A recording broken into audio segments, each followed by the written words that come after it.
Somos testigos de su fidelidad y de su amor. Somos testigos de su poder y de las grandes cosas que Él hace.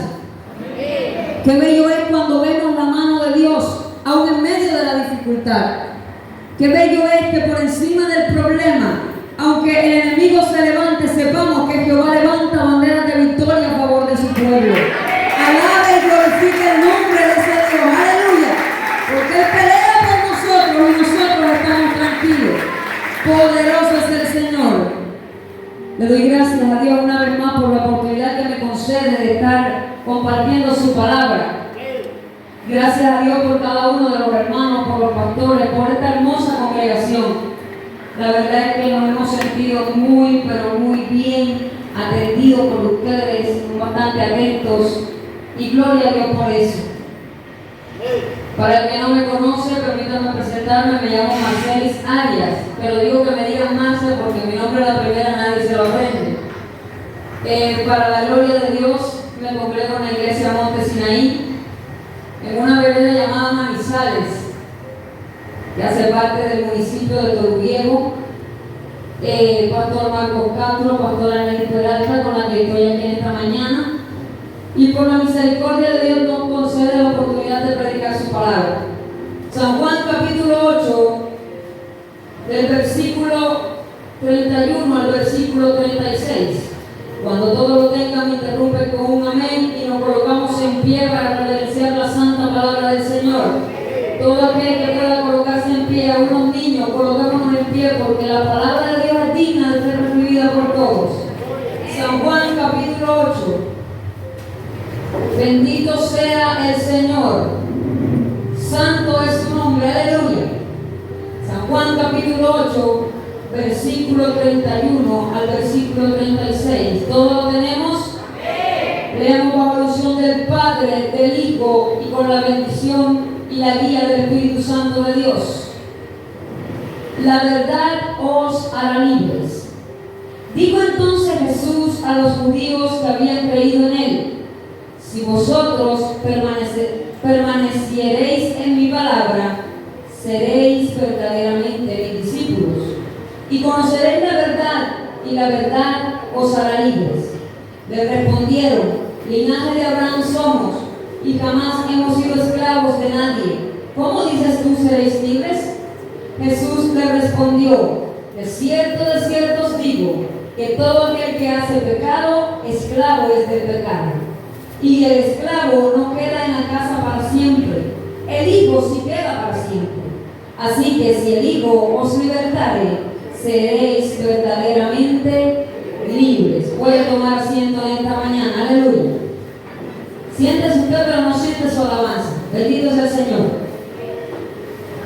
Este mensaje lo he titulado Somos libres. ¿Cuántos creen que somos libres? ¿Cuántos creen que somos libres? ¿Cuántos creemos en esta mañana que Cristo nos hizo libres? Poderoso es el Señor. La hermana cantaba una adoración que a decir verdad nunca la había escuchado, pero dice que por amor el Señor, Dios Padre, entregó a su Hijo unigénito para que usted y yo hoy estuviéramos en este lugar, para que tuviéramos esperanza y para que tuviéramos libertad. Entonces vemos por la palabra, hermanos, la importancia de la verdad. Una de las cosas con las que quiero comenzar es diciendo que en este mundo tenemos muchas aflicciones. Lo dice la palabra y hoy el Señor me lo recordaba. Pero también Jesucristo dice: en el mundo tendréis aflicciones, pero no tengan miedo, en otras palabras, porque yo he vencido al mundo y ustedes también vencerán. Entonces, en el caminar con Cristo, como pueblo de Dios y a unas almas que nos visitan, en el caminar de la vida, suceden cosas que traen aflicción a nuestro corazón. Suceden cosas que nos producen tristeza. Situaciones por las cuales no imaginamos vivir y no queremos vivir. Situaciones por las cuales no esperamos pasar. Algunas nos toman por sorpresa, otras el Señor las revela, pero aún así sucede. Sin embargo, a pesar de todas las cosas que nosotros podamos vivir, es necesario que recordemos que el que viene a Cristo, nueva criatura es.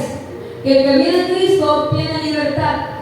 Y me llama la atención este texto porque yo no entendía cuando Dios me dio esta palabra.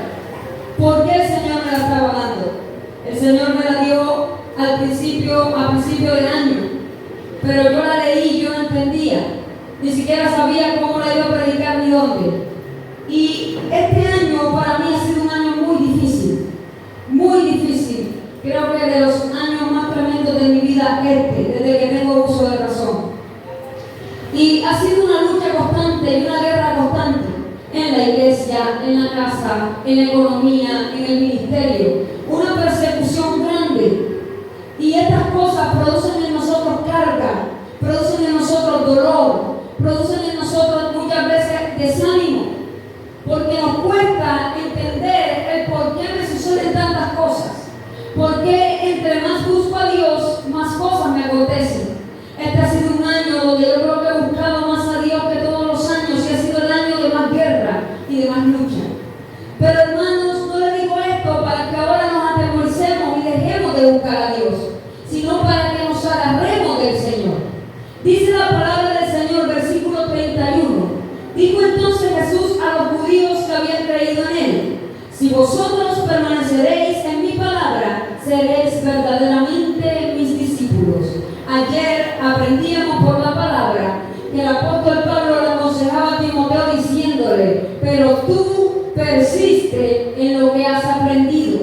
Tú persiste en lo que has aprendido de las Escrituras. Tú persiste en lo que has aprendido de la palabra. Y hoy Jesús nos está diciendo entonces: si vosotros permaneceréis en mi palabra, seréis verdaderamente mis discípulos. Nos encontramos con la misma línea, la misma guía, la palabra de Dios. La palabra de Dios es el manual por excelencia que el Señor nos dejó para que usted y yo vivamos una vida piadosa y una vida llena de la presencia de Dios. Para que usted y yo conozcamos la voluntad de Dios y que a la luz de su palabra nuestras tinieblas sean alumbradas. Nuestro camino, aunque venga torcido, se enderece. Que las cosas en nuestras vidas comiencen a cambiar. También leíamos ayer que las Escrituras el Señor las dejó para edificarnos, para corregirnos, para instruirnos, para guiarnos. Es por eso que es necesario que el pueblo de Dios y a unos amigos que me escuchan escudriñemos las Escrituras. Porque la palabra de Dios dice que escudriñemos las Escrituras, porque en ella os parece que tenemos la vida eterna. Y ciertamente en la palabra de Dios hay vida. Bendito sea el Señor. Porque la palabra de Dios es viva. Nosotros la vemos consignada en este libro, escrita en este libro, pero ella es viva. Ella está más viva, hermano, que usted y yo. Yo me quedaba aterrada porque yo leía la palabra y yo sabía que la palabra era viva. Pero este año la palabra ha despertado mi vida. Este año la palabra se ha vuelto realidad en mi proceso. Este año yo he visto que la palabra es más viva de lo que yo pensaba. Porque en el momento de la angustia, en el momento de la prueba, el siervo, la sierva de Dios, a unos amigos que nos visitan, no tenemos que recurrir al hombre, tenemos que recurrir a la palabra. Porque en la palabra encontramos aliento. Muchas veces corremos a donde no tenemos que correr. Y una de las cosas que Jesús le estaba diciendo a estos hombres es: si ustedes quieren ser verdaderamente mis discípulos, entonces tienen que permanecer en mi palabra. ¿Cuántas veces decimos ser discípulos del Señor, que conocemos al Señor, pero no permanecemos en su palabra? No la tenemos en nuestra mente y peor aún, no la ponemos en práctica. Entonces el Señor nos está instando en este tiempo a volver a la palabra de Dios.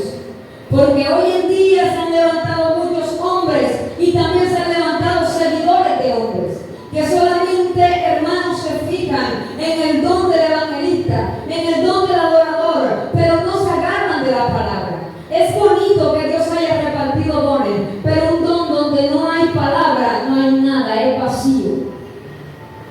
Y Dios está instando a su pueblo a que si verdaderamente somos sus discípulos, debemos vivir en la palabra del Señor. Y permanecer no es que hoy estoy aquí de pie leyendo la palabra y la guardo un mes, que coja polvo ahí donde está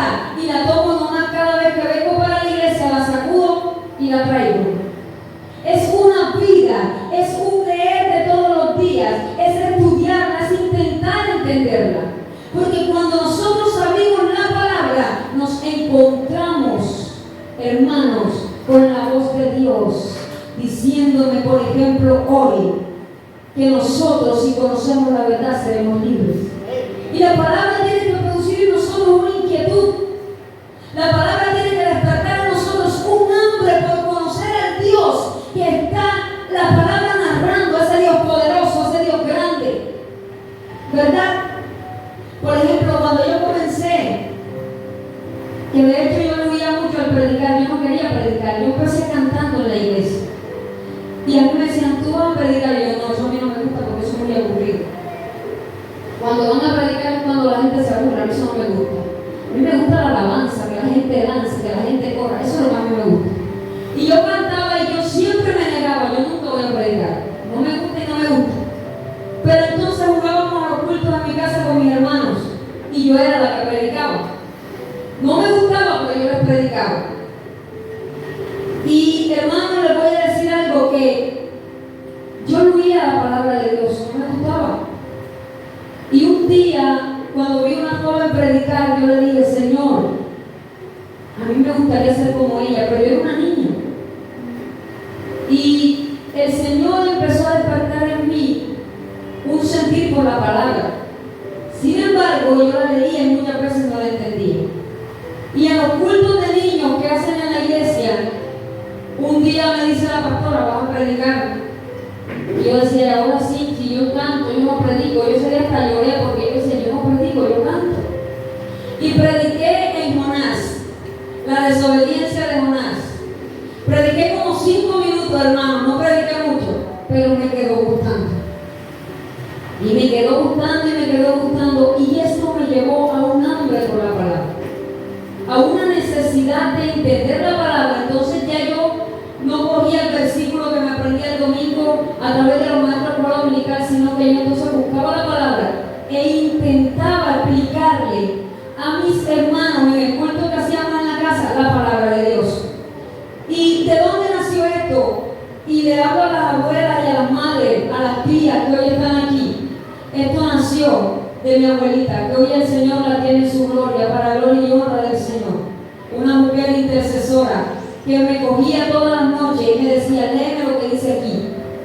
Ella sabía leer, pero ella quería instruirme por la palabra, porque ella nunca me lo dijo, pero yo sabía que ella entendía lo que Dios tenía conmigo. Y aún antes de ella morir fue que me vino a decir, hija, le doy gracias a Dios porque me escuchó un audio predicar, porque no pudo ir, ya estaba muy enferma. Y le pusieron el audio y ella decía, yo sabía que tú habías nacido para esto, porque Dios me lo había dicho. Y ella se encerraba conmigo cuando ya lavaba los platos y todo en su casa y me decía, léeme este versículo. Y yo se lo leía. Ahora explícamelo. No, abuelita, que yo no entiendo. Explícamelo. Cuando yo se lo explicaba, ella entonces venía y me daba su aporte. Y eso era cuestión de todas las noches, hermano. Todas las noches. Es la importancia de instruir al niño en la palabra del Señor.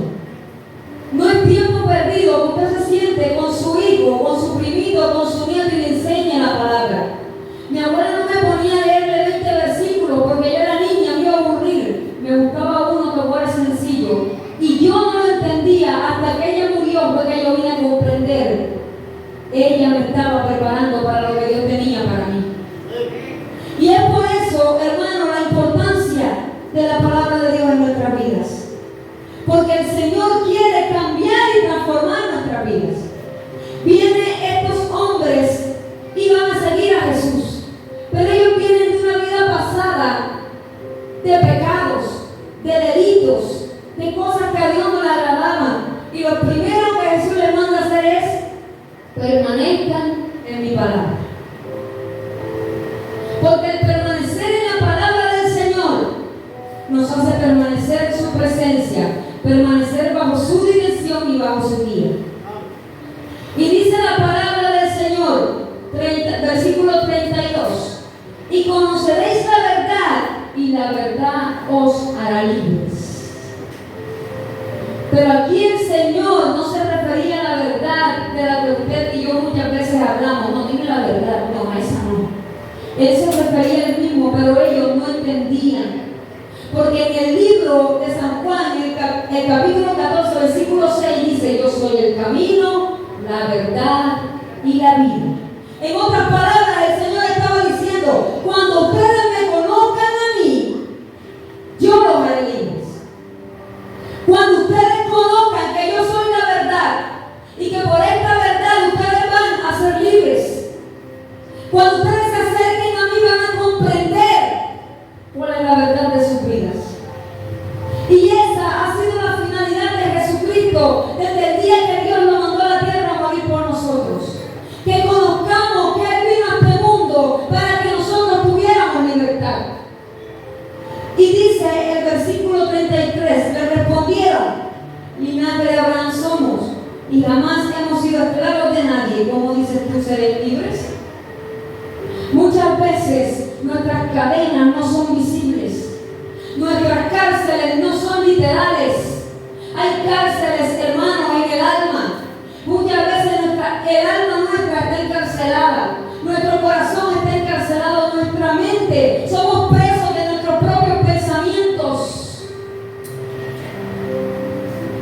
Y lo que el Señor les estaba hablando a ellos era de las cadenas que no se ven, de las ataduras que no se ven, de la esclavitud del pecado, que aunque ellos en el momento no reconocían, habían sido esclavos por mucho tiempo. Por eso cuando el Señor les dice, conoceréis la verdad y la verdad os hará libres, en otras palabras ellos dijeron, es que nosotros somos descendientes de Abraham, nosotros nunca hemos sido esclavos en ninguna tierra, ¿cómo así que vamos a ser libres si nosotros nunca hemos sido esclavos de nadie? Usted y yo éramos esclavos del pecado. Porque el esclavo donde su Señor lo mande, allá tiene que ir. El diablo a todos aquellos que toman le dice, hoy vas para la fiesta. Y entra un desespero y se van. Si el diablo le dice droga, que se drogan. Si el diablo le dice camina, caminan. ¿Por qué? Porque son esclavos de su pecado. Porque hay